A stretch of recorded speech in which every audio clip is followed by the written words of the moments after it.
Һаумыһығыҙ, хөрмәтле әкиәт һөйөүсе дуҫтарыбыҙ. Мин һеҙгә бөгөн Төлкө менән торна әкиәтен уҡыйым. Төлкө менән торна. Урманда йөрөй торғас, төлкө менән торна дуҫлашып киткән. Төлкө торнаны ҡунаҡҡа саҡырған.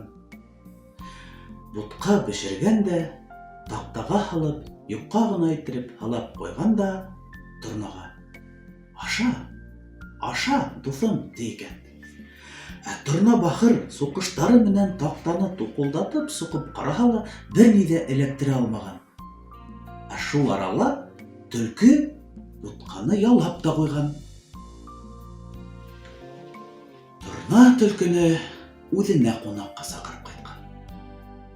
Тәмле итеп бутҡа бешергән дә, үҙе тәрән, нәҙек муйынлы сүлмәккә һалып, төлкөгә: «Аша, аша, дуҫым», тейгән. Төлкө күпме генә тырышып ҡарамаһын, нәҙек муйынлы сүлмәктән ашай алмаған, ас көйө ултырған.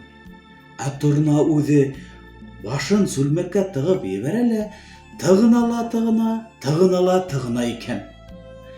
Бутҡаны ашап бөткәс, торна: «Төлкө, һин мине ҡунаҡҡа саҡырып, таҡтаға һалынған бутҡаңды үҙең ашап бөтөрҙөң, ә мин ҡарап ултырҙым.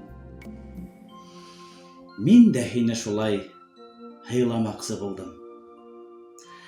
Хәйләгә ҡаршы хәйлә.